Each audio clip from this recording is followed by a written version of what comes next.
Pessoal, muito obrigada por esse convite, né? Estou super animada aqui para a gente conversar. Estava falando com as meninas antes de abrir. A ideia é, eu vou conversar com vocês, nós vamos falar sobre o assunto, mas seria muito legal que a gente pudesse conversar também. Eu sei que a gente é meio tímido às vezes, não quero falar, mas quem se sentir vontade, eu não tenho nenhum problema de parar no meio, eu não perco o fio da meada, nada disso. Eu continuo conversando e dando aula depois.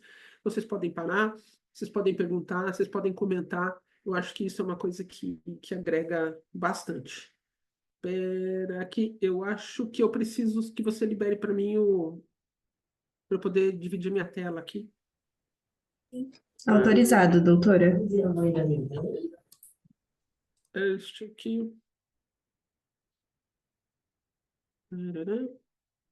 Aqui é difícil, aqui é os meus negócios aqui. Pronto. Muito bem, gente. Vamos conversar aqui um pouquinho sobre a saúde mental. Saúde mental é um negócio muito legal, porque o conceito de saúde mental ele foi mudando conforme o tempo, porque ele é muito mutável, o que é uma saúde mental, né? Há muito tempo atrás, os loucos eram considerados seres divinos, né? Então, o cara que escutava vozes, que a gente sabe que hoje é esquizofrenia, há muito tempo atrás ele era um ser divino, ele era um ser considerado que conseguia conversar com as vozes, com as almas do outro mundo, então ele era muito escutado. Pacientes psicóticos eram muito escutados, e aí o conceito foi se desenvolvendo de que observação, com o tempo foi melhorando a medicina, foi melhorando a observação das pessoas, e a gente foi vendo que não era bem isso, né? Que isso era doença. O que é muito interessante de vocês saberem é que em psiquiatria a gente não fala doença, né? Não existe a esquizofrenia é uma doença. As alterações de personalidade, né, os borders, a depressão, a ansiedade, eles não são doenças, eles não são considerados doenças por um único motivo. Para ser doença, a gente teria, teoricamente, encontrar, isso é o que diz a literatura, né? A gente teria que encontrar alguma coisa alterada, né? Um exame alterado, né? Na anemia ali, a gente tem, de repente, um câncer escondido que está perdendo sangue, né? Eu tenho uma doença, uma leucemia, né? Eu tenho uma alteração no meu eletrocardiograma, eu posso ter tido um infarto, eu posso ser um paciente portador de insuficiência cardíaca, né? Eu vou encontrando sinais dentro de exames que mostram para mim que eu tenho a doença X. Mas na psiquiatria isso não existe, né? Então, tudo que é da psiquiatria não é chamado de doença, é chamado de transtorno. Então, quando vocês vão olhar, vocês vão falar assim, transtorno de personalidade, transtorno de ansiedade generalizada, transtorno de esquizofrenia. Não existe doença para gente. Então, como não tem nenhuma alteração, e isso é uma coisa observacional, né? O diagnóstico dentro da saúde mental, ele é um diagnóstico diferente, diferente de eu pegar os exames, diferente de você contar, diferente de eu examinar. Quando eu vou aqui atender um paciente com dor, por exemplo, eu examino ele, eu tiro a história dele e vou saber dizer, ó, a doença parece que tem uma origem aqui da doença oncológica, uma dor neuropática. Na psiquiatria não funciona assim. Na psiquiatria a gente precisa de um filme, não precisa só de uma fotografia. Então, dificilmente, a não ser que seja uma coisa muito clara, tipo a pessoa está escutando vozes, dificilmente eu vou conseguir olhar para a pessoa e fazer um diagnóstico. Então, é muito comum na psiquiatria, né, na área de saúde mental, a gente fazer vários encontros para fechar diagnóstico, e muitas vezes não é incomum, a gente acha que é uma coisa, e com o passar do tempo a gente vai falar assim, nossa, o caminho é diferente, não, olha, isso aqui não tinha aparecido, então isso aqui parece ser um outro tipo de coisa, né? O transtorno bipolar, por exemplo, e tem diversos tipos de transtorno bipolar. E aí, o que que acontece? Às vezes eu acho que é um transtorno bipolar tipo 2, aí o tempo passa e fala assim, não, é um tipo 1. Modifica. É um diagnóstico que ele é mutável. Transtorno de personalidade, às vezes você acha que o paciente é border, mas depois quando a gente vai afinando o diagnóstico, a gente vai vendo que não é, né? Às vezes o que eu achei que é um border é um transtorno afetivo bipolar. Então, a saúde mental, além do conceito ser muito mutável, o diagnóstico também nunca é uma coisa fixa. A gente precisa de muitos encontros com uma pessoa para falar sobre o diagnóstico de saúde mental. Mas a Organização Mundial de Saúde, ela criou uma definição do que é saúde mental, né? E a definição de saúde mental diz que é o bem-estar no qual o indivíduo consegue desenvolver suas habilidades pessoais, ou seja, ele consegue conversar com outras pessoas, ele consegue se, é, se conectar a outras pessoas, ele consegue lidar bem com os estresses da vida, ele consegue trabalhar de forma produtiva e consegue estar apto a dar sua contribuição para a comunidade, né? Teoricamente, essa é a nossa definição. Então, você tem que estar capacitado a ser uma pessoa joinha, que consegue trabalhar bem, que consegue conversar bem com as pessoas, que consegue produzir, né? E consegue ajudar a sua comunidade de alguma forma. Isso seria a saúde mental. Mas nós temos um problema super importante nessa história toda. O tempo vem mostrando para a gente que a saúde mental está meio complicada, bastante complicada. E aí, a gente percebe que a gente não está indo tão bem nesse conceito, né? Eu trouxe só duas coisinhas aqui para vocês, porque eu trouxe informações do Brasil, né? A Fiocruz e o Conselho Federal de Farmácia mostrando como é que está o nosso país, né? A gente viu aqui que no Brasil, a gente teve de 2018 a 2022 um aumento de quase 29% de taxa de suicídio e autolesão. Sendo que a grande maioria das pessoas que estão passando por isso são pessoas muito, muito jovens, adolescentes e jovens, bem novinhos. E uma outra coisa que a gente sabe que no mundo os remédios mais vendidos são os antidepressivos e os benzodiazepínicos, né? A gente teve um aumento em um ano, de 2022 a 2023, de 11% de venda de antidepressivo e estabilizador de humor no nosso Brasil. Isso é um sinal de alerta e alarme muito importante para a gente, porque vai mostrando que a gente está seguindo um caminho que não está muito legal. O que pode ter causado isso? Por que que a gente está passando por essas situações no momento mais complicadas? Por que que está piorando essas taxas? A gente tem algumas teorias acerca disso. Não, bora. Oi? Tá. A primeira teoria que a gente acredita, né, do porquê isso está acontecendo, foi a criação das redes sociais, que começou, alguns de vocês nem conhecem isso aqui, que é o Orkut, né, começou lá atrás com o Orkut, e aí o Facebook e hoje com o Instagram, né, e o TikTok e todos os outros que a gente tem por aí. Por que que provavelmente isso está acontecendo? Porque estas ferramentas, que deveriam ser ferramentas de conexão, que deveriam ser ferramentas que nos levam a acreditar que o mundo poderia ser melhor, que poderiam nos fazer crescer, né? A gente estava conversando hoje com a doutora Regina, agora aqui de manhã, que você pode usar essas ferramentas aqui para o seu crescimento. Então, você se conecta com pessoas que têm pensamentos iguais aos seus e use isso para o seu crescimento, mas, infelizmente, grande parte da população usa esse tipo de ferramenta como comparação. A vida do outro, o famoso jardim, a grama do outro está mais verde que a minha. E aí, isso é o perigo. Principalmente quando a gente fala lá daqueles 30, quase 30%, que eu falo para vocês que são adolescentes e jovens, eles sonham com uma vida que eles talvez não possam ter, né? E a gente também se vê fazendo isso. Quando você, de repente, está lá no seu relacionamento, você olha lá para o seu marido, você olha para sua esposa e fala assim, nossa, não tem romantismo nenhum. Aí tá olhando lá no Instagram, fulano de tal saiu para comer no restaurante, mas não precisava nem ser aquele restaurante chique, não, só porque deu uma comidinha fora, né? Só porque saiu e foi no lugar, só porque aparece a sua amiga segurando flores, recebi do meu marido, você olha para você e fala assim, vixe, não manda nada, né? A gente faz isso. Naturalmente, a gente faz isso. É Ó, do posso ser ver você, humano, né, Felipe? Meu do Deus. ser humano fazer isso comumente, né?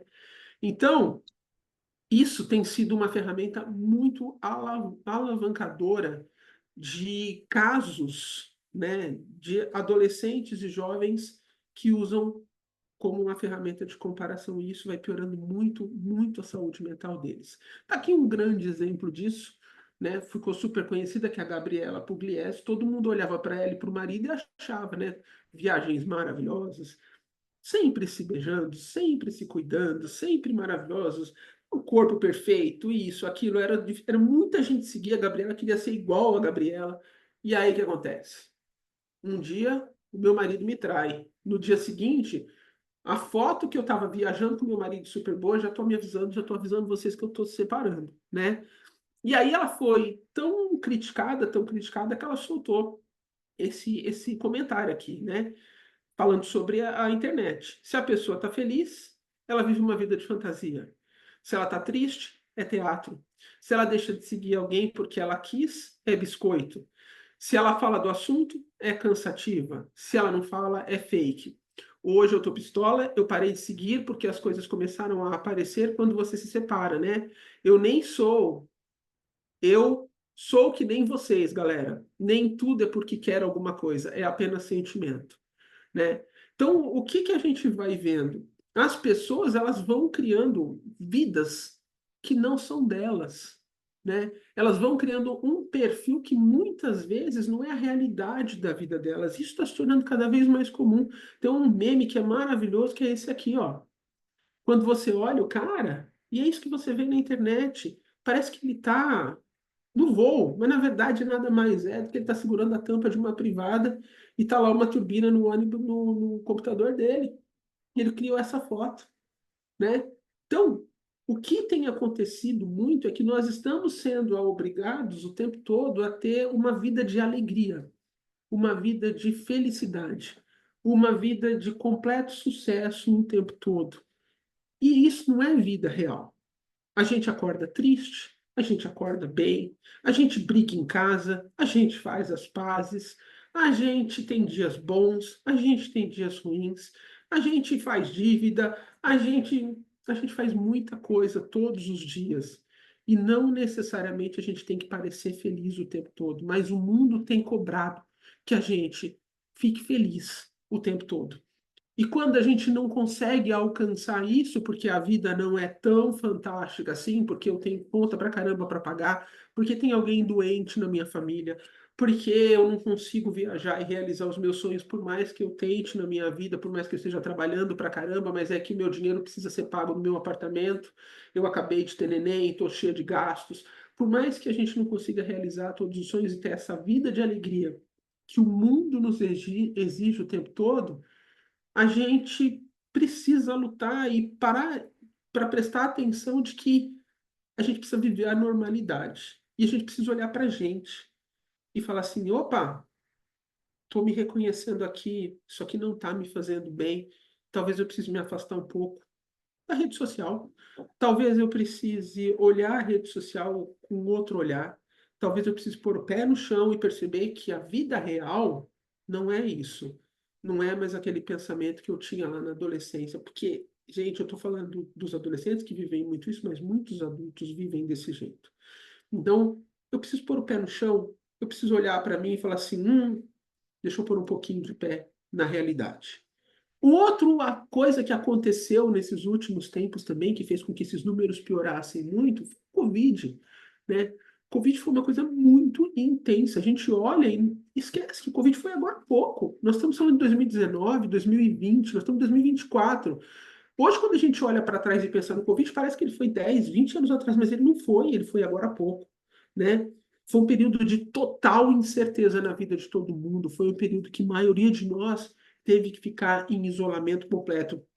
Tinha casal que nem se encontravam, porque eles trabalhavam o dia todo, só se encontravam para dormir, né? E aí, de repente, estavam os dois em home office. Por isso que teve um número muito grande de separações após o Covid. Porque as pessoas descobriram que elas não se conheciam, né? Perdas, luto, depressão, isso tudo foi associado. Então, a gente vai associando um período da vida que foi retirado da gente, onde a gente perdeu, não podia sair de casa, onde a gente perdeu gente que a gente amava, onde a gente tinha incerteza sobre a nossa própria vida, onde a gente parou para pensar nas coisas que eram realmente importantes. E isso o Covid ajudou, de certa forma. A gente tem aqui no nosso próprio serviço, e vocês que têm contato mais com os anestesistas perceberam que muitos anestesistas que moravam aqui em São Paulo e eram do norte, do nordeste do nosso país, voltaram para casa, né? Alguns perderam seus familiares. Tem uma colega nossa que falou assim, perdeu o pai. Ela falou assim, eu preciso voltar, eu preciso estar perto da minha família. Muitos tiveram essa necessidade e largaram tudo aqui, deixou voltar para casa. Muita gente fez isso, deixou prestar atenção naquilo que realmente é importante. Ganhar dinheiro é importante? É. Mas tem coisa que é muito importante e eu estou perdendo. Eu não estou vendo os meus sobrinhos crescerem. Eu não estou vendo os meus pais envelhecerem. Meu pai morreu, eu não tinha como estar lá, porque não tinha voo, né? Então, tudo isso associado à necessidade de estar agradando e ser feliz ao tempo todo, que a internet nos exigia, causou um grande bug na cabeça das pessoas. E as pessoas não saíram bem. E as pessoas ainda estão engatinhando de forma bastante complexa de todo esse processo que vem permeando a nossa vida, né? O que que a gente vê de mais comum por aí, né? Do que a gente mais ouve falar das coisas que as pessoas reclamam? Então, eu trouxe algumas coisas aqui para que a gente possa pensar em, será que eu estou sentindo isso? Será que é isso que está rolando na minha vida? Ansiedade. Ansiedade é o top 10, né? Todo mundo, em algum momento da vida, vai ter uma crise de ansiedade. Não quer dizer que essa ansiedade seja ansiedade patológica. Ansiedade é algo importante na vida de vocês. O que ela não pode ficar é virar o transtorno de ansiedade generalizada, que é um transtorno que trava as pessoas, né? A gente tem na psiquiatria o DSM. O DSM é quem fala pra gente e diz assim, olha, se a pessoa preencher esses critérios, o que ela tem é isso, né? Então, para a ansiedade generalizada, a gente tem que preencher alguns fatores. Então, eu tenho que olhar para essa pessoa e perceber que a ansiedade, a preocupação são excessivas, né? E ocorre na maioria dos dias por pelo menos 6 meses. Então, não é uma coisa de que eu tenho hoje e não tenho mais. Ah, tô com TAG, tô com ansiedade generalizada. Não. Eu tenho que estar tendo estas crises por no mínimo 6 meses. Em eventos e atividades, desempenho escolar, desempenho profissional, na minha casa, fora da minha casa, eu tenho que estar tendo isso, né? O indivíduo ele percebe que ele não está conseguindo controlar a preocupação dele. E ela tem que estar associada a 3 ou mais dos seguintes sintomas, né? Com pelo menos alguns deles presentes na maioria dos dias nos últimos 6 meses. Inquietação ou sensação de estar com os nervos à flor da pele. Se sentir com fatigabilidade, se sentir cansado o tempo todo. Dificuldade de concentração ou sensação de branco na mente. Irritabilidade. Tensão muscular. Perturbação do sono. A gente vai falar assim, nossa, doutora Ana, pelo amor de Deus, eu tenho tudo isso daí. Você tem tudo isso daí e isso está atrapalhando você seguir sua vida? Você tem tudo isso daí e isso está há mais de 6 meses acontecendo na sua vida? Pessoal, a gente precisa cuidar disso. Eu tenho tudo isso daqui, mas não, é de vez em quando. Então, você não tem esse transtorno, mas você pode evoluir para ele. Então, a gente precisa olhar para isso também. Você não precisa ser medicado para tratar isso, mas quando você tem isso acima de 6 meses, às vezes você vai precisar de medicação para te ajudar a sair disso. Definitivamente você vai precisar de terapia, mas às vezes você vai precisar do apoio do remédio também. A ansiedade, ela atrapalha muito a vida da gente. E às vezes a gente esconde ela porque a gente tem vergonha de falar que a gente é ansioso. E aí, gente, não é para ter vergonha, é para se cuidar. É por isso que a gente está batendo esse papo aqui. Se você se encontrou em algumas dessas coisas, preste atenção a quanto tempo isso está na sua vida e vamos buscar ajuda. Uma outra coisa que também aparece muito é a tal da depressão. E aí a depressão é um negócio que é muito legal. Nem todo mundo que diz que tem depressão, né? As pessoas têm momentos de tristeza, mas não necessariamente tem depressão. Para você chamar de depressão, você também tem que seguir alguns caminhos. É obrigatório que o seu humor seja deprimido. É obrigatório que você esteja mais entristecido ou que você tenha perda de interesse e prazer em grande parte do seu dia. E isso você precisa ter. Olha como o tempo é curto, diferente do outro que são 6 meses, por 2 semanas. 2 semanas. Só que todos os dias, ou praticamente todos os dias. Além de se sentir triste, você tem que ter pelo menos mais 4 sintomas, né? Desânimo acentuado ou anedonia. O que é uma anedonia? É aquela pessoa que você olha para ela, você fala assim: fulano tá feliz, fulano tá triste, fulano tá soube que a mãe morreu, fulano soube que ganhou na Mega Sena. Não tem resposta diferente no rosto dessa pessoa. Ela é uma pessoa anedônica, ela não consegue mais compartilhar sentimentos de alegria, de tristeza, ela é desanimada, né? Redução ou aumento do apetite. Ganho ou perda de peso em um mês. Isso tem que estar acontecendo. Alteração do sono. Uma pessoa fica muito sonolenta ou ela fica muito insone. Um pessimismo associado a sentimentos de culpa ou sou inútil. Ou as duas coisas. Baixa autoestima. Agitação psicomotora ou retardo psicomotor. Uma pessoa que fica mais agitada. Pensamentos constantes de morte e ideação suicida, a gente tem em casos mais graves de depressão, mas eles podem acontecer. E prejuízo ou concentração de dificuldades para pensar. Vocês estão vendo que fatores muito, muito comuns que a gente pode encontrar no nosso dia a dia. E depois dessa época do Covid e das redes sociais, isso ficou muito intenso, né? Então, não é só estar triste hoje, eu amanheci todo deprimido. E depressão é doença, e ela vai evoluindo de uma forma muito negativa, ela vai tirando a vida da pessoa, né? E a outra coisa que a gente vê por aí, que as pessoas percebem que elas estão sentindo isso e fingem que não estão. Só que se a gente não cuida, vai evoluir. É muito comum a gente, na consulta, conversar sobre depressão e você percebe que a pessoa está deprimida e você toca no assunto suicídio. E isso parece uma palavra proibida, principalmente para quem é muito religioso. Deus me livre, nunca pensei nisso. Às vezes ela está pensando, né? Às vezes está pensando e não tem coragem de falar que está pensando. Só que isso pode mudar a vida dessa pessoa, pode mudar a vida de quem está ao redor dela. Nós vamos falar um pouquinho de suicídio, né? O estrago que você faz ao teu redor quando você tira a sua vida. Isso tem como a gente ajudar.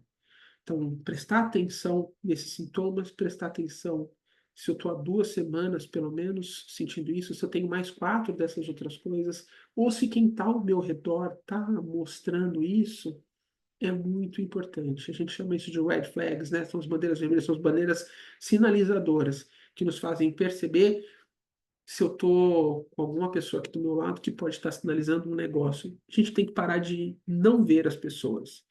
A gente tem que parar de fingir que não está vendo aqui do lado, se você trabalha com essa pessoa, né? Muito comum a gente escutar assim: nossa, nem percebi. As pessoas dão sinais, e vocês vão ver isso mais para frente. Burnout. Pra gente, isso daqui é um negócio que pega, né? O burnout, ele não está no DSM, ele não é considerado um transtorno, né, de saúde mental. Mas ele é reconhecido pela Organização Mundial de Saúde, né? E ele tem alguns sintomas, né? É o fim do fim do fim do fim de quem não se cuida.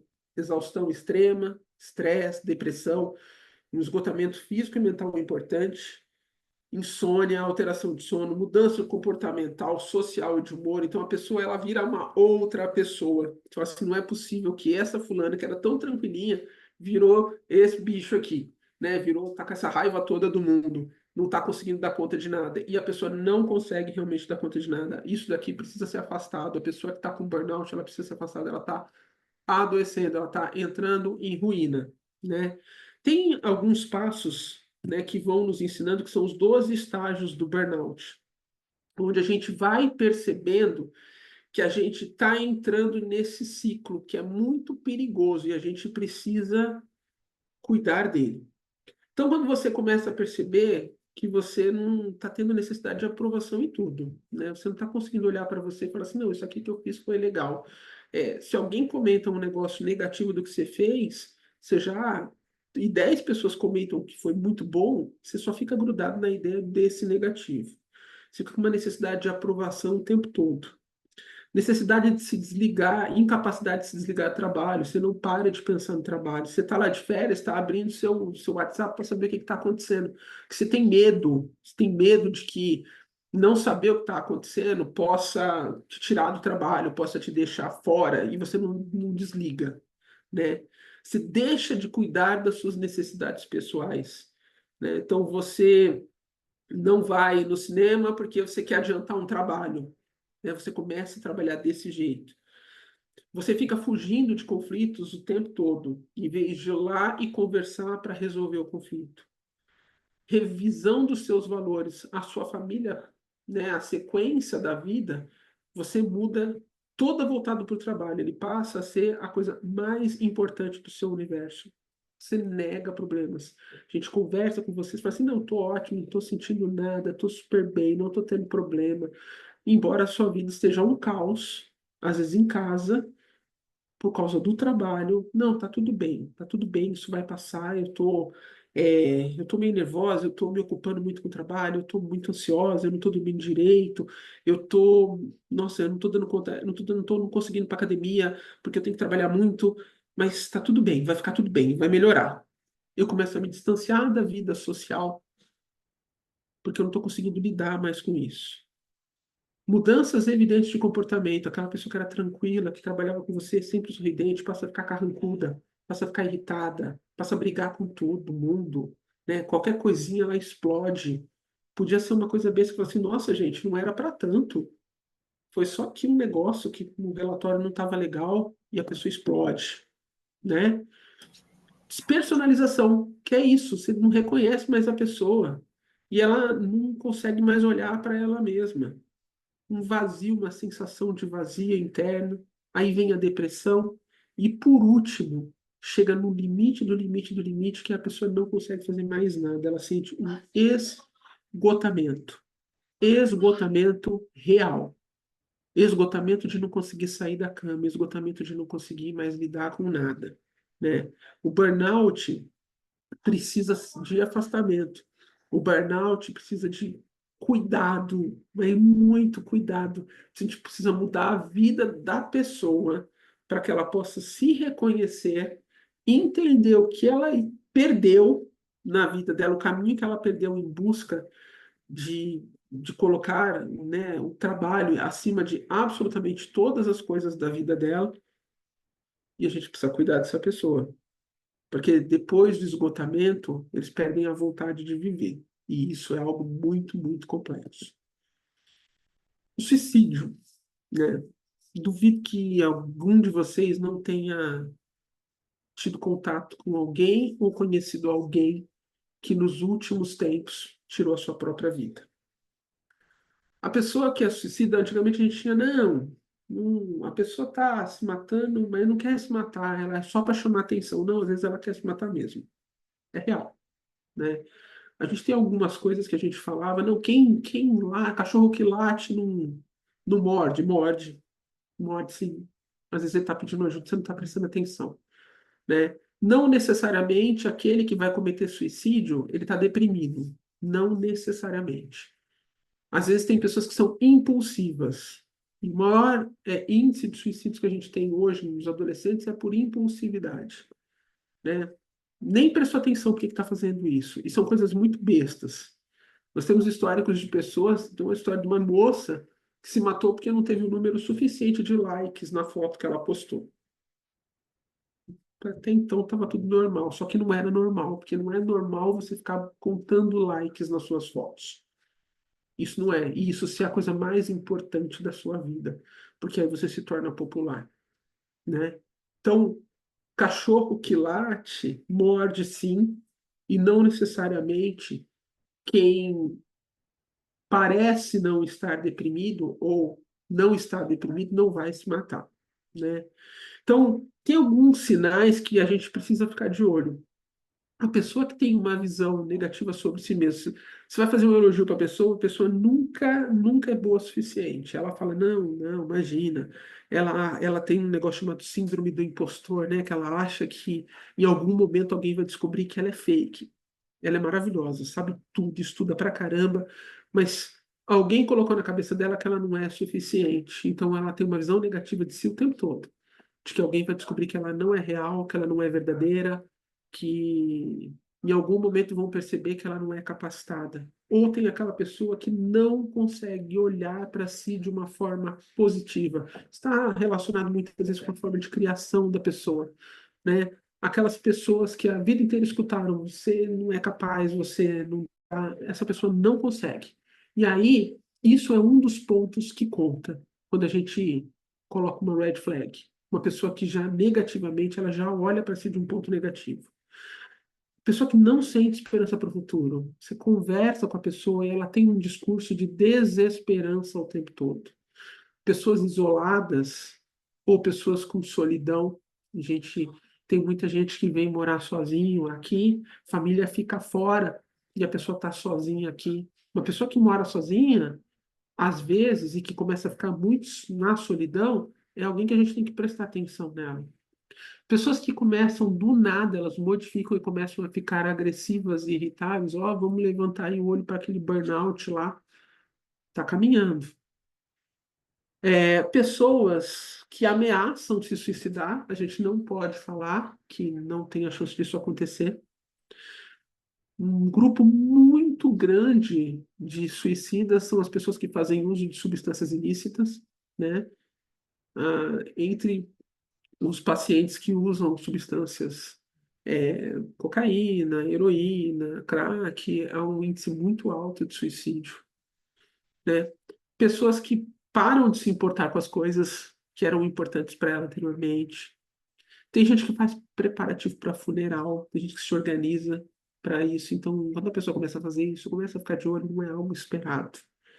Os mais velhos gostavam muito de cuidar. Tem mais pessoa muito mais idosa, eles gostam às vezes.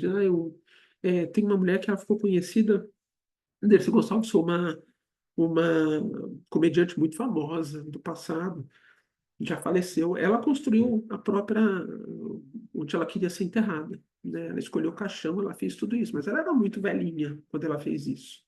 Não é comum alguém muito jovem preparar o seu próprio funeral, né?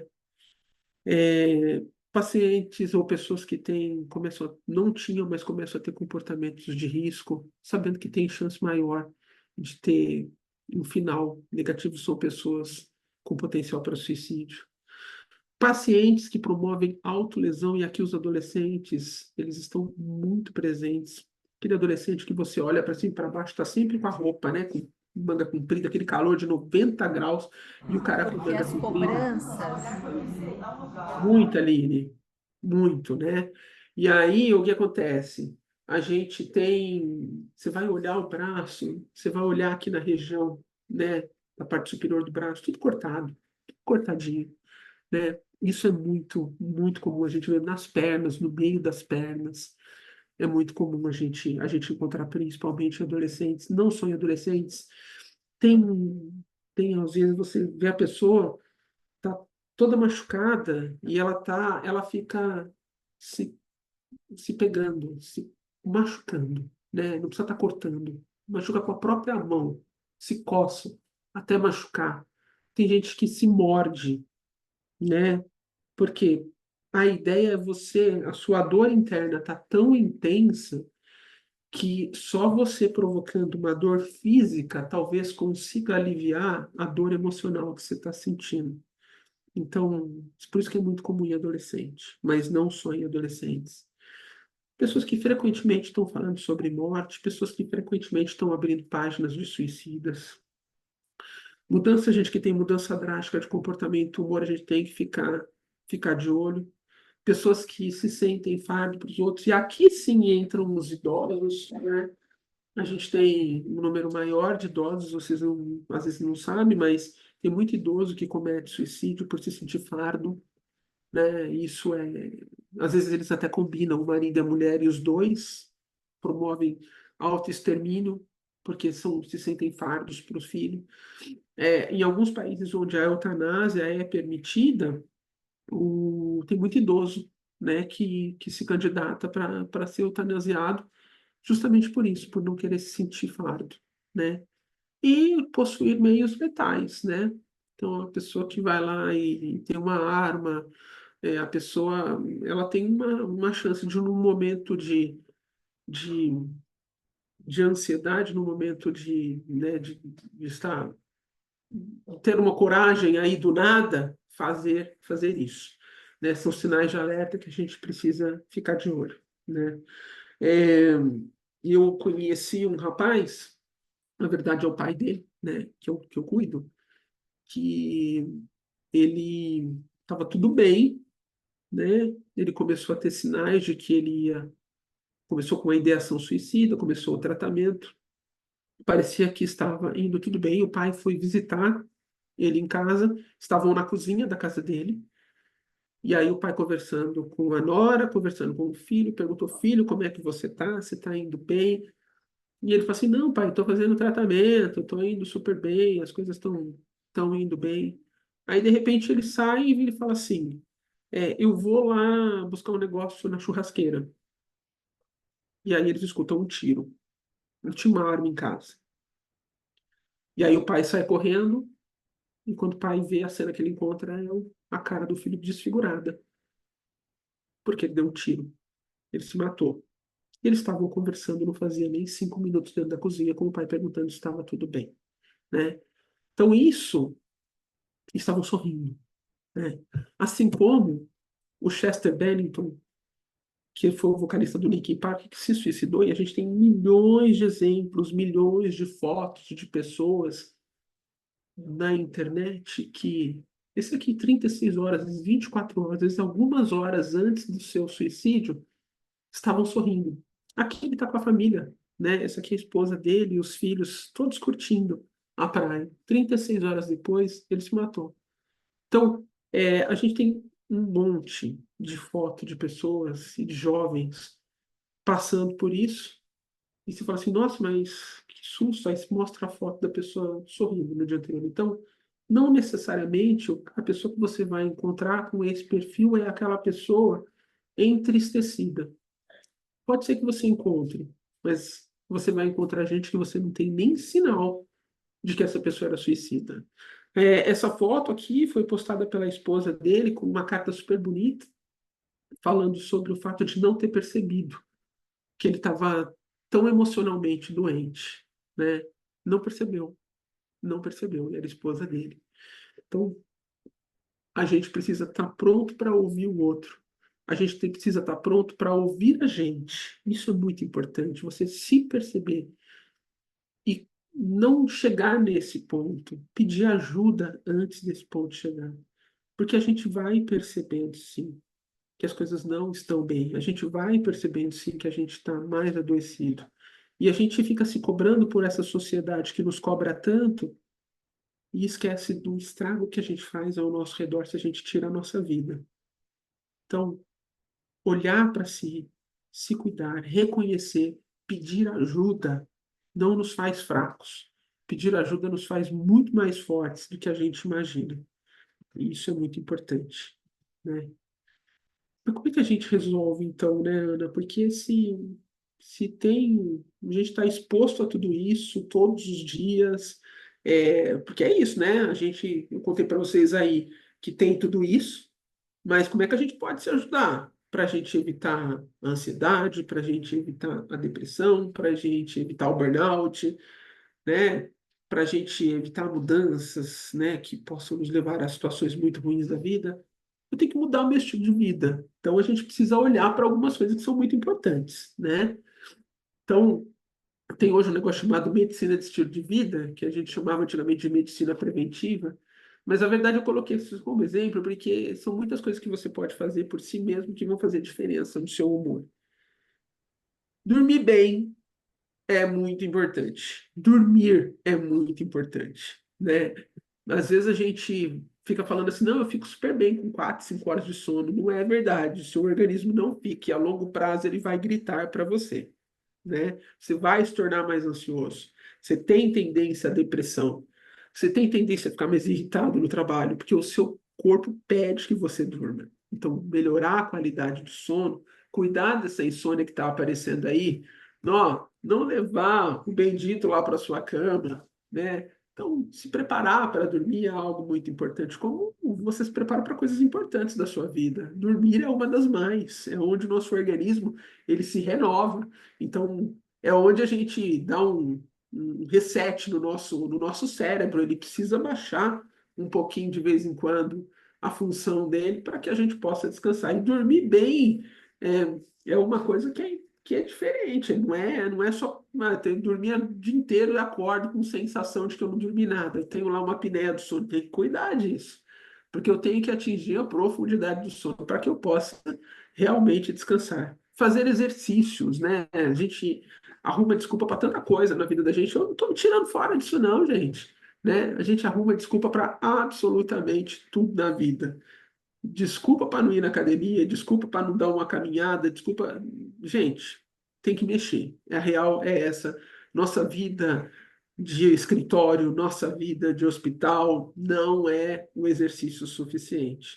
Né? Subir e descer a escada, lavar roupa na sua casa não é o exercício suficiente. Você precisa tirar um tempo da sua vida para fazer uma caminhada, para pôr o pé no chão, né? Para ter contato com a grama, com a terra. Você precisa desse momento. Você precisa do momento de pegar uma bike, dar um passeio. Você precisa do momento de ir lá na academia mesmo, queimar alguma coisinha, ter contato com outras pessoas, exercitar-se diariamente é algo fantástico e muda neurotransmissor. Então, a gente precisa disso. Dieta à base de plantas. Só que hum, algumas pessoas dizem que não é muito legal comer carne e tal, mas isso aqui eu vou pedir para vocês não prestarem atenção. O que eu quero que vocês tenham e entendam é que vocês têm que ter uma dieta adequada.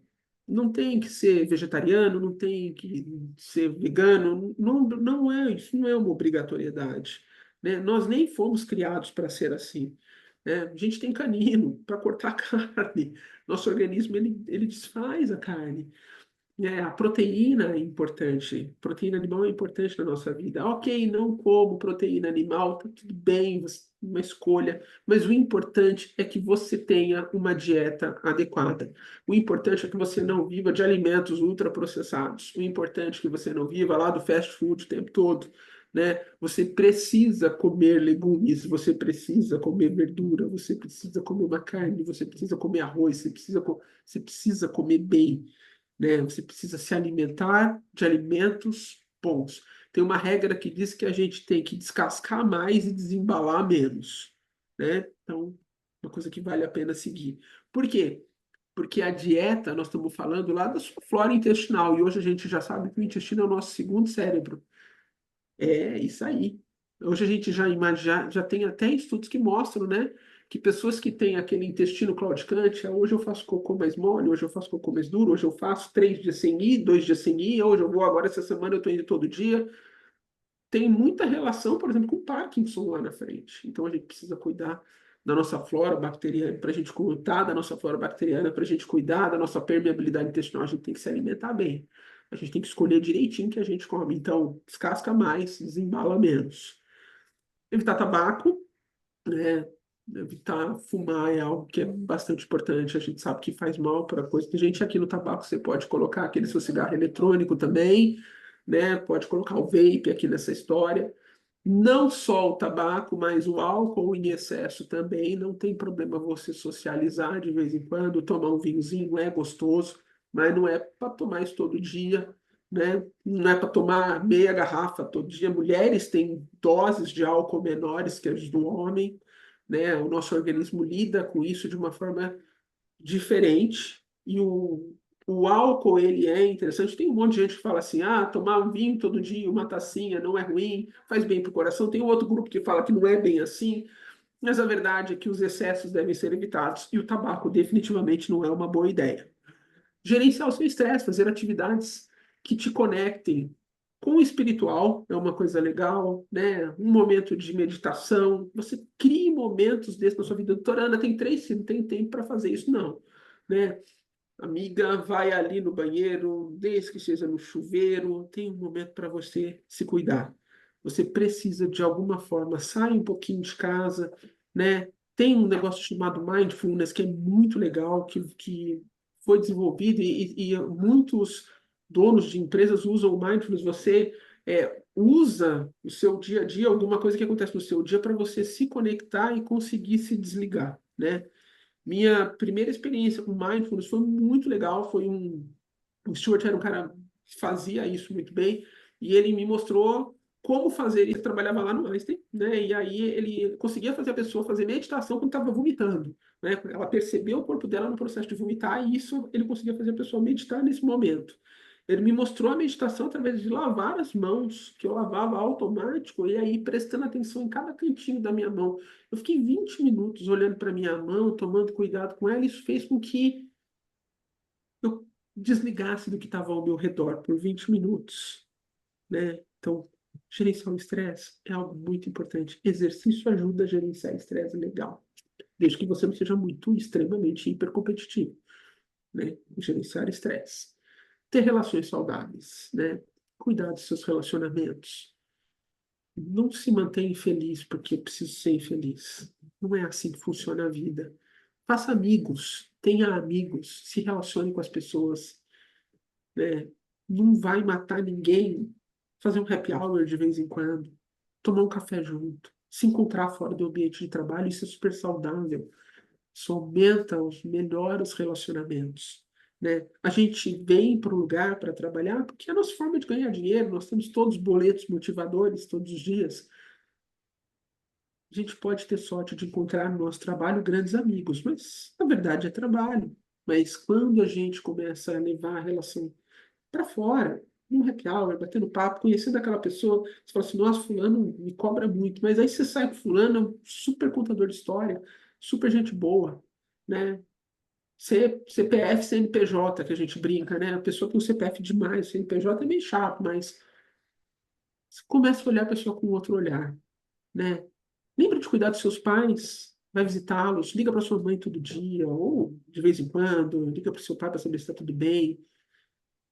Tenha bons relacionamentos. Não fica brigando, não alimente brigas por muito tempo, faz mal para a gente fazer isso. Mesmo porque uma hora as pessoas vão embora.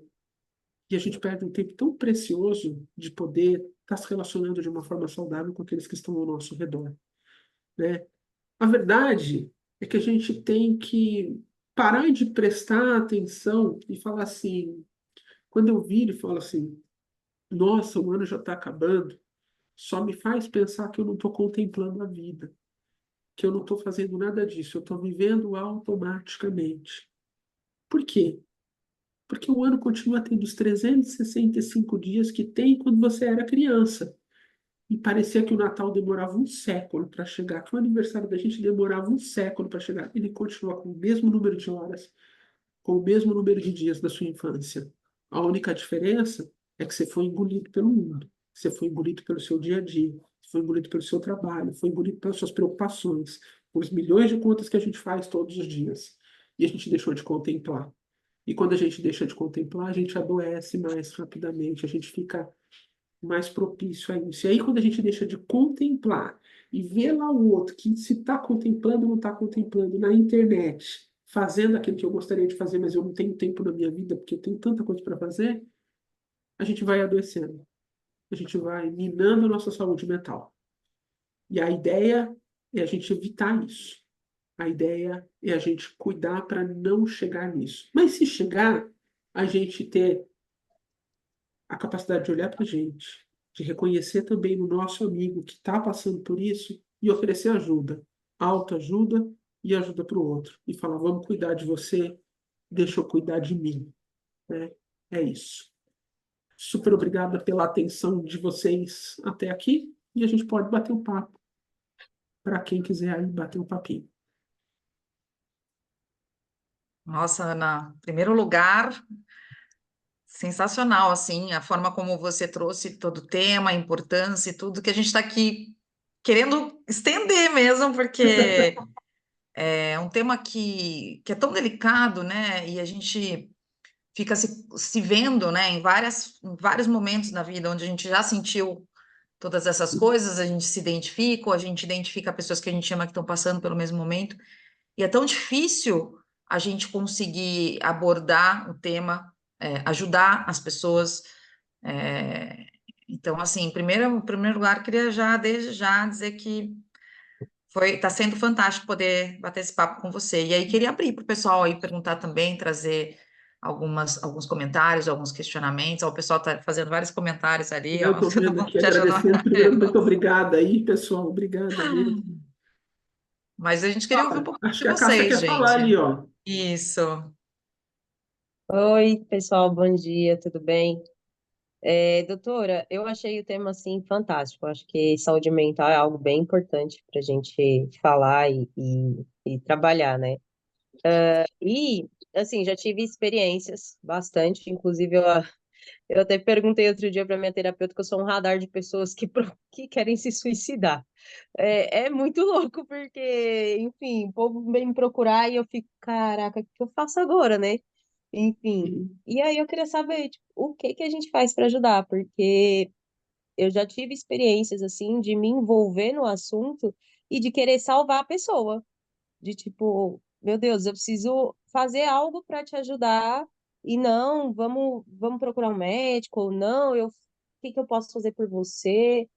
Sabe? Mas me envolver de uma forma que depois eu fiquei mal, entendeu?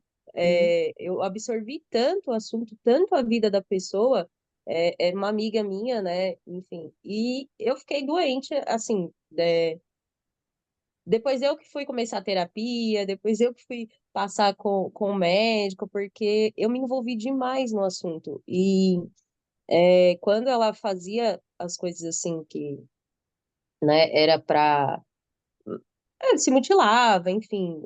Eu, e ela tinha tem, né? Ela tá viva, graças a Deus, três filhos. Enfim, eu falo, meu Deus do céu, o que que eu vou fazer agora, né? E são pequenos.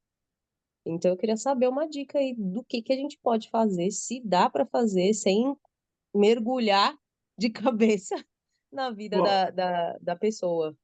Cássia, eu acho que o mais importante, assim, ó, para a gente lembrar que para a gente cuidar do outro, a gente precisa estar se cuidando, né? Uhum, Porque se emocionalmente você está num momento frágil da sua vida, é um risco para você, emocional. Mas é óbvio que a gente não pode escutar o outro falar e falar assim, nossa, vou fingir que eu não escutei. Não é essa a ideia, não. Mas ajudar essa pessoa a procurar ajuda. Isso é muito importante, né? A gente tem, obviamente, tem no plano de saúde profissionais, a gente tem profissionais particulares, a gente tem no SUS os CRAPs, a gente precisa levar essa pessoa para ser cuidada. Mesmo porque a gente precisa diagnosticar o motivo dessa pessoa estar falando e estar cometendo esses processos aí de conte de auto, ou tentativas de autoextermínio, né? É muito comum, por exemplo, em alguns transtornos de personalidade, para chamar a atenção, fazer isso. A pessoa não vai levar a cabo, mas ela quer capturar todo mundo que está ao redor, né? No consultório, eu me lembro quando a gente estava tendo aula que os nossos professores falavam assim, ó, vocês fujam um pouco de transtorno de personalidade, porque médicos jovens são capturados facilmente, e isso é real, né? E aí você vai percebendo que você vai adoecendo junto com a pessoa, porque a pessoa capturou você. Então precisa levar essa pessoa, o mais importante é levar essa pessoa para ajuda especializada, né? Vamos lá comigo. E se essa pessoa conseguiu se abrir com você e ter essa confiança com você, você pode usar desta confiança que ela tem com você e falar assim: olha, eu estou escutando que você está sofrendo muito, eu estou entendendo que você está sofrendo, eu quero te ajudar nisso. Então, vamos ver seu plano de saúde, vamos marcar alguém, eu vou estar com você. Vamos ali no CAPS, eu vou estar com você, né? Mas tem que levar a pessoa para ajuda especializada, tá bom? Porque se acontece alguma coisa, vira um caos a sua vida. Essa sua colega, graças a Deus, está viva aí, cuidando dos filhos, a gente não sabe se tem alguma coisa a mais aí, mas ela tá aí, né? E se ela não tivesse? A Cássia estaria muito doente num momento desse. Então, a primeira coisa é reconhecer que bom que você conseguiu dividir comigo isso, que bom que você conseguiu se abrir, que bom que você confia em mim para isso, deixa eu te ajudar. E aí você leva ela para ajuda especializada. Nunca tente cuidar sozinha disso, porque às vezes não tá bom. Isso, principalmente se você não tem esse treinamento, né? Você sabe que dentro dos psicólogos nós temos os suicidologistas. São psicólogos que são especialistas em pacientes com comportamento suicida, né? Dentro da psiquiatria, a pessoa que chega com um comportamento suicida, eles medicam na hora. Né?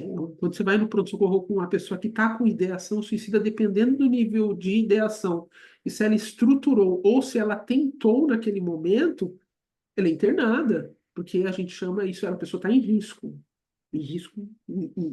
mesmo. Então quando a gente se depara com alguém que abre para a gente que está tendo ideação, a melhor coisa que a gente pode fazer pelo outro é pegar na mão dele e falar: tô com você, vamos procurar ajuda profissional para fazer isso, tá bom?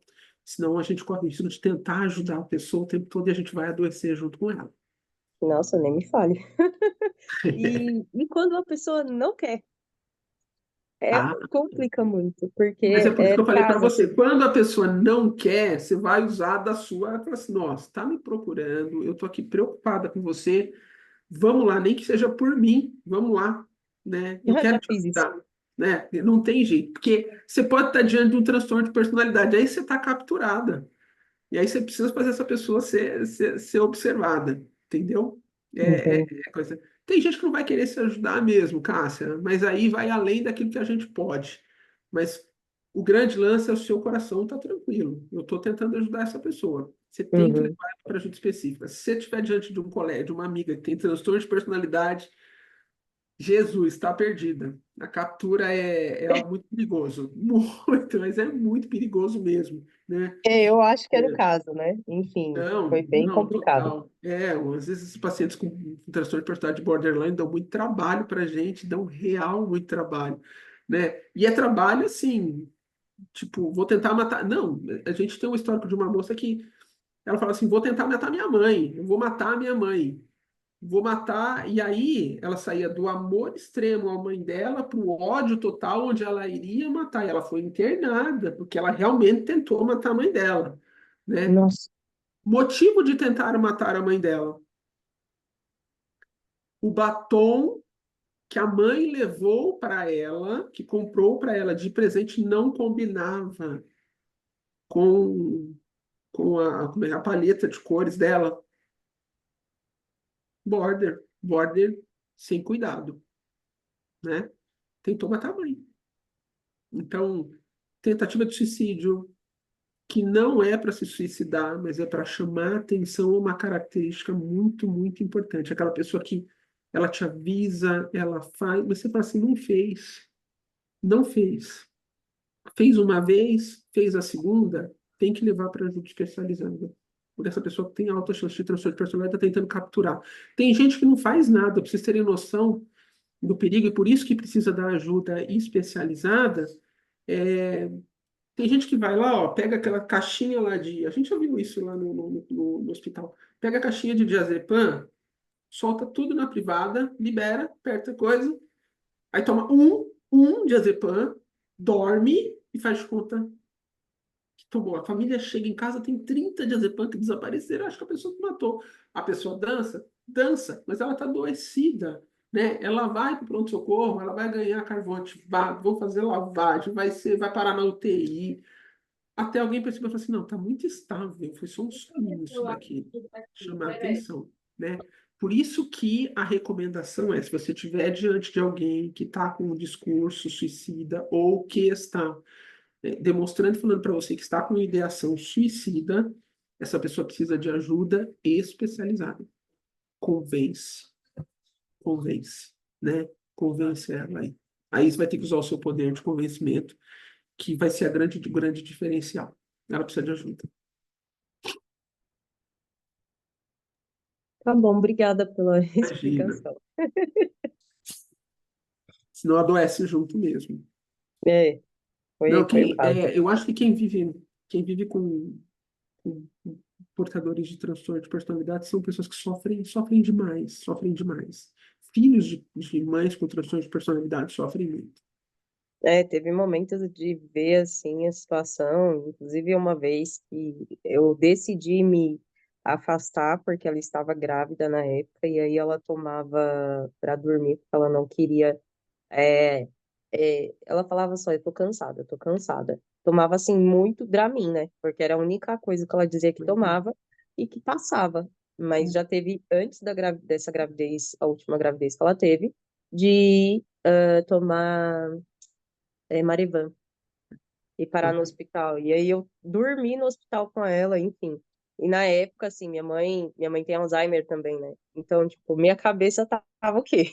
Eu tô Não é cuidando da fácil, minha mãe, não. tô cuidando do outro, eu tô cuidando de todo mundo e não cuido de mim. Eu tô Mas ficando veja meio doida. só, como o sistema de saúde é falho com a saúde mental, né? Uhum. É muito falho, tá? A sua amiga foi parar no hospital, né? E resolveram o problema do Marivan, mas muito provavelmente mandaram ela para casa. E muito provavelmente ela não teve avaliação de nenhum psiquiatra lá, Não, ela né? fugiu. Isso, Ela não isso, quis. exato. Mas Ela é não quis. isso. Eu Deu não evasão do quero. hospital. Mas deixa eu. O que a gente trabalha lá no Oswaldo Cruz, que é muito legal, com um grupo de psiquiatras, eles são fantásticos, né? E aí, às vezes o paciente fala assim, não, eu não quero, eu não vou. Eles ainda tentam mais uma vez, ó, talvez você não tenha gostado de mim, mas quem sabe meu colega vindo aqui, bate um papo, né? E aí, é uma junção de toda a equipe. Quando a gente quer cuidar real de alguém, é uma junção de toda a equipe falando assim, talvez você precise, vamos tentar fazer isso, né? O Uhum. paciente não reconhece, às vezes, a necessidade. E se ela tiver transtorno de personalidade, e ela estiver usando isso, aí é que ela não quer o cuidado mesmo. Mas aí é que ela precisa do cuidado. Entendi. Então Acho que tá a bom. Fala, Fê Fê. Paz levantou a mão aí.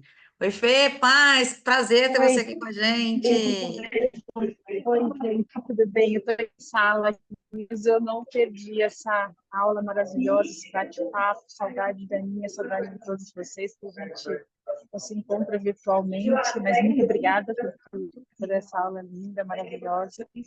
Aninha, a minha pergunta é a seguinte, a gente estava falando das redes sociais e realmente eu acho que ainda mais para essa nova geração, né, que está um grande desafio.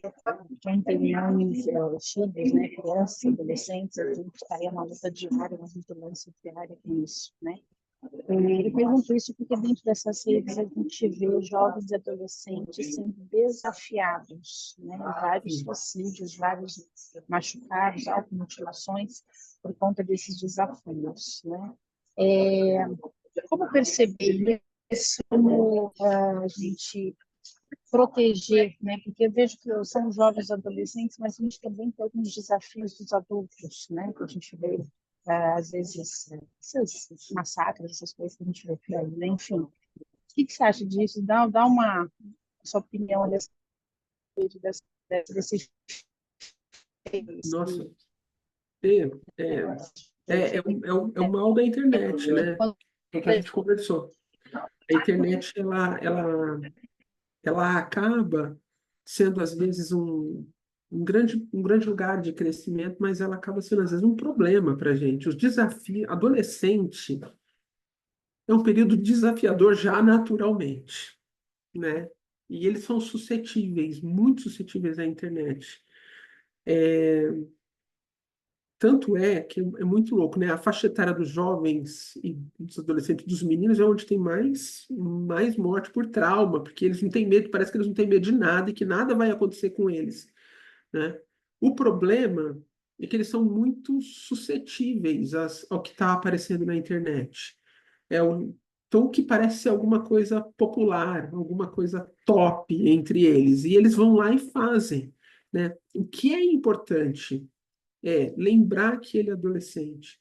E o mais difícil, eu acho que para o pai e para a mãe do adolescente, é respeitar a individualidade, mas tem que saber o que está acontecendo na internet do cidadão, entendeu? Tem que ter uma boa conversa. A relação entre entre os pais e os filhos na adolescência, embora fique muito difícil, tem que ter, tem que tentar abrir esse caminho. Eu não consigo abrir esse caminho. Meu filho se fechou, não quer mais conversar comigo, é difícil, não pergunta mais nada. Agora é o projeto, minha família não existe mais, né? Minha vida são meus amigos, né? Às vezes, é uma coisa que a gente às vezes não gosta de fazer, mas que é muito importante, são trazer os amigos para casa, né? Dos filhos, né? Traz os amigos. Não, vamos trazer aqui, né? Deixa vir aqui. Hoje vai ter o dia do cinema aqui em casa. Deixar eles frequentarem a sua casa para que você conheça os amigos dos seus filhos, porque isso é de extrema importância. Mas acima de tudo, você tem que saber por onde está andando, né? Se você percebeu lá no histórico lá do computador, andou procurando arma, andou entrando. Eles não são tão espertos assim, não. Eles deixam rastros para a gente acompanhar, né? E se o assunto foi ficando difícil, tem coisa que é muito complicado você colocar, mas você sabe que adolescente, quando eles falam que não, não, não, não, não, mas quando vocês colocam eles em terapia, e eles gostam do terapeuta, eles agregam muito, eles agregam demais, né? Aí são os meus amigos e o meu terapeuta. E tem muito terapeuta que já está especializado em adolescente, né? E aí eles costumam abrir muita coisa lá, e isso vai ajudando a gente bastante. Mas, Fê, não tem como controlar algumas coisas da internet. Está muito adoecido o sistema. Está muito doente, está muito doente. Eu tenho muito medo, muito real medo dos coisas. Até tempos atrás aí tinha um negócio que eles faziam que dois seguravam e um vinha e dava um soquinho no pescoço aqui e eles desmaiavam, porque o legal era desmaiar e acordar bem. Teve gente que desmaiou e não acordou, entendeu? Porque eles não conseguem perceber. O legal é ser popular, o legal é ter curtida no TikTok, que foi o curtida no TikTok, curtida no Instagram, né? Tem adolescente que hoje só quer ser, eles falam, como é que não é Instagrammer, é o outro nome. Influencer. Influencer. Influencer é profissão, né? Influencer é profissão. A pessoa, tem muito pai e mãe que apoia aí os filhos desde pequenininho virar influencer, porque viram que isso dá dinheiro, né? E aí vai colocando a criança no risco. Então, você fazer um negócio diferente e ser filmado, meu, pode de influência. Tem essa galera, os últimos aí que andaram atirando, às vezes eles avisam na internet, vão entrar atirando e vão filmando enquanto estão fazendo isso. Por quê? Explodir, ficar famoso. Então, é importante que você converse com seus filhos, é importante que você acompanhe, se for possível, sem a grande invasão, porque com a invasão você afasta muito, né? E se você notar que está tendo uma mudança de comportamento muito grande, procurar ajuda profissional, levar para terapia, levar para tudo isso, para especialistas em adolescentes, que eles vão bem, viu? Eles vão muito bem. E tem uma regra muito legal. No adolescente, a gente atendeu uma vez uma menina de 16 anos, que era um cão em casa, mas era um cão. Nossa, meu Deus do céu, brigava com a família, quase saiu de casa várias vezes, ameaçou, não falava com o pai, não sei o quê. Quando bateu 18 anos, que é aquele momento em que você olha para o espelho e fala assim, vixe, agora ninguém mais é responsável por mim, agora as cagadas que eu fizer, a culpa é minha, sou eu que vou responder. A menina virou um anjo. Inclusive, a gente conseguiu tirar toda a medicação dela, entendeu? Então, é um período difícil da vida deles, é difícil para a gente, mas é difícil para eles também. Do ponto de vista fisiológico, quando a gente nasce, a gente não tem aquela fase dos 2, 3 aninhos que a gente chama de adolescência da infância. Ali acontece uma poda neurológica, não sei se vocês sabem, muitos neurônios morrem, então eles ficam irritados. A adolescência é a segunda poda neurológica. Então, eles mudam de comportamento, não é só porque eles querem mudar de comportamento. Os hormônios fazem isso, mas a poda neurológica também faz isso. E aí, a irritabilidade, todos aqueles comportamentos são esperados fisiologicamente deles, né? Como é que a gente vai levar isso? Como é que a gente vai conseguir dar, né, o holding, vai dar a segurança para eles? Isso vai muito de cada um. Então, a minha recomendação é: tenha uma boa relação no 0 minuto com os seus filhos, dê atenção aos seus filhos, pode trabalhar o que for, mas no tempo que você estiver com eles, esteja com eles, demonstre-se presente, Não seja só mãe, seja amiga também de seus filhos, para que eles se sintam confortáveis de conversar com vocês. E se essa relação mudar muito, procure ajuda. Queria fazer um comentário, né? Eu não tenho filhos, mas tenho enteados. E um dos meus enteados tem 13 anos, né? Então, a gente tenho ouvido, né, buscado algumas informações sobre a questão das redes sociais, de como essas redes então, influenciam, né, nessa parte neurológica e tudo mais, e aqui a gente está vendo um monte de adolescente viciado, literalmente, né, não em cocaína, mas Internet. em redes, Sim. né, que nós não conhecemos, porque inclusive amanhã a gente vai fazer uma palestra sobre crimes virtuais, né, que eu pedi para o Luiz Paulo trazer um pouquinho de como que a gente protege as crianças e os adolescentes, porque muitos dessa influência nociva, né, que leva à depressão, ao suicídio, etc. e tal, está acontecendo dentro da nossa casa, Sim. dentro das nossas casas, né? O Discorder, tem várias ferramentas que nós não conhecemos, porque não é da nossa geração, e ali as crianças estão sendo influenciadas a tomarem atitudes contra si e contra outros. Eles são ensinados, né, Fabi? Eles são Então, ensinados por esses próprios sites. Eles são ensinados como esconder do seu pai, como esconder de sua mãe. são salas onde eles se reúnem sem nenhum tipo de supervisão do próprio sistema, né? São salas para isso mesmo. Então, muitos dos crimes que a gente está vendo serem cometidos de crianças contra outras crianças, ou de adultos também que se aproveitam do ambiente virtual para, né, enfim, fazerem tudo que não deveriam fazer com crianças. E principalmente esse vício, eu vejo o Davi, para tirar o Davi da frente do computador é um inferno. Ele fica 24 horas.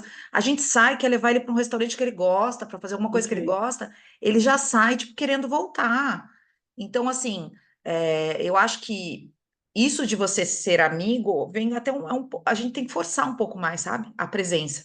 Tem que forçar um pouco mais que ele tenha tempo dele lá, assim, para jogar, mas que ele tenha o tempo em família, que ele tenha essas regras são importantes. Porque eu vejo o meu marido ele não força essa, ele deixa. Ele vai deixando porque é mais Sabe uma coisa confortável que para ele, mudou, porque não dá Fabiana? Eu não sei assim, ó, uma coisa que mudou muito foi assim, antigamente a gente sentava e almoçava e jantava junto, né, nas famílias. Jantar, almoçar você trabalhando não tá, mas o jantar tava todo mundo Sim, sentado. E sim. aí hoje é um tal de, não, vou comer no meu quarto.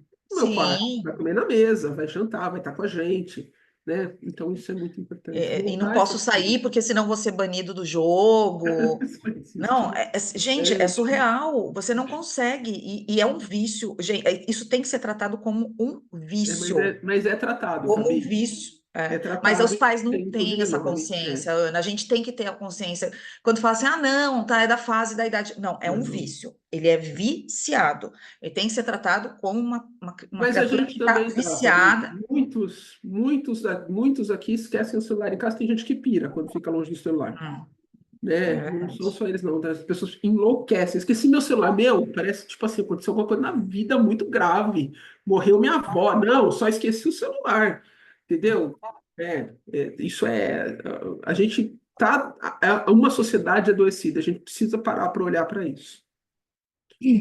Doutora, e acho que isso tem sido cada vez mais cedo, né? Porque eu falo que nem aqui em casa, eu tenho uma filha de 18 anos, que a vida dela é ali no celular, mas também se ela ficar sem, ela tem outras atividades. E eu tenho o Gui, que tem 7 anos. O Gui, ele tem 7 anos, ele já joga com os coleguinhas, às vezes está aqui perto de mim jogando Roblox, e eles estão se falando por vídeo e jogando online. Mas conversando no futebol com a mãe de um amiguinho, ela falou, Ellen, você costuma olhar o que ele assiste no YouTube? Eu falei, o tempo inteiro. Porque eu já tinha esse costume vindo da Milena, né? Porque a gente já tem esse medo com quem tá falando, e eu converso muito com ele sobre isso. E ela comentou, ela falou, olha, o Theo, ele tá impossível, ele tem me testado, e aí quando eu fui olhar os vídeos que ele tem assistido, eles têm 7 anos, gente. Os vídeos que ele tem assistido no YouTube são vídeos de desafios assim, hoje a tarefa do dia é você tirar a sua mãe do sério. É você fazer a sua irmã surtar. Ela falou assim, então são coisas, e ele foi me testando assim ao extremo. Quando ele viu que eu já estava no limite, ele foi me testando até eu bater nele, aí depois ele mandou assim: no chat, consegui, tarefa cumprida.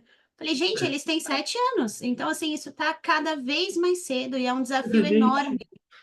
A gente tem que tomar cuidado que uma porção disso também é culpa nossa porque a gente não tem tempo, né? Exato. Quantas vezes você não entra num restaurante que a criança está querendo atenção, não sei o quê, mas ela tá, e aí o pai e a mãe teria que pegar no colo, dar atenção, vai lá e pá, entrega o celular com a criança com o desenhinho. A gente começa isso cedo.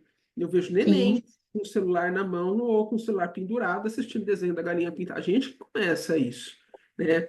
A gente alimenta porque é mais fácil do que você pegar e sentar e jogar com o seu filho. Você vai ter que parar a sua vida para jogar com o seu filho, um tempinho para brincar, para ir lá fora, jogar futebol, jogar basquete, né? Para criar brinquedo, para brincar de cabana dentro de casa. A gente foi perdendo isso e a vida vai também, a gente foi ocupando nossa vida com outras coisas e aí ficou mais fácil entregar o celular. Tem criança que já tem até o tablet lá com uns negocinhos de criança ao redor para lá, né? Então, isso é muito sério, mas acho que vai ser legal essa palestra de amanhã aí, que vai ensinar as pessoas a lidarem com isso, a prestarem atenção dos seus riscos. E eu acho que vocês vão sair meio chocados com essa palestra, porque muita coisa ninguém faz noção, as pessoas não têm noção do que está acontecendo e de como eles ensinam a criança e o adolescente a esconder dos pais. E aprender a lidar com isso e abrir os olhos para isso é muito, muito importante. A palestra, então, de amanhã vai ser fundamental para quem tem filho não deixar de assistir e ficar de olho neles, né? E a gente se cuidar também, né? Se cuidar também. Abandona um pouquinho isso daqui. Chega em casa, joga um pouco fora, dá um tempo. Depois se dá uma vez quando uma zapiada, mas vamos tentar ficar um pouco longe do celular, né? A gente tem ficado muito mais em relacionamentos virtuais do que em relacionamentos frente a frente, né? O que é muito comum hoje. Antigamente as pessoas ligavam, né, para dar parabéns. Elas iam até a sua casa te dar parabéns. Hoje te mandam um WhatsApp, parabéns. Não é igual, mas a gente está E a fazendo. gente tem que lembrar que as crianças aprendem pelo modelo, né, Ana? Exato. Não adianta nada a gente falar assim, olha, sai do computador, sai do não sei o quê, mas você senta na A gente não mesa, você é o sai, né? primeiro a pegar o celular e Exato. ficar o tempo. Então, assim, não adianta, é modelo, gente. Eles não Isso. aprendem só pelo que a A gente... sociedade precisa mudar, né? Porque senão, com certeza, esses números que nós vimos hoje aqui, né, 30% vão se tornar 40%, as automutilações vão aumentar, suicídio vai aumentar, a depressão vai aumentar, a venda de remédio vai aumentar, a gente está medicando muito as pessoas, né? A gente está medicando demais e isso não tem muito para onde correr. Nós precisamos mudar, né? Lembra lá daquele ciclozinho? Começa a colocar aquele em dia na sua vida, né? Isso aqui vai ser muito, muito importante, né? Para todo mundo. Beleza, gente? Bora trabalhar? Ana, muito, muito obrigada. Foi um prazer ter você com a gente hoje. Obrigada também aos doutores que participaram, doutoras. Fiquei muito feliz de ver Mariana, Fê, Cláudia. Muito obrigada. Tema importantíssimo, foi muito esclarecedor, fez a gente cair várias fichas aqui. Aninha, um beijo enorme. Volte mais vezes, tá bom? Obrigado. Agora a gente precisa fazer um para os médicos. A gente vai fazer para os médicos, que é diferente. Bem, Mas gente, essa linha foi ótima, viu? Foi perfeito. mas é isso. Vamos prestar atenção na gente, prestar atenção quem está ao nosso redor. Beijo para vocês. Bom trabalho Obrigada, para todo mundo. Ana. Vamos lá. Obrigada, Beijo doutora. enorme. Tchau, tchau. Tchau, gente.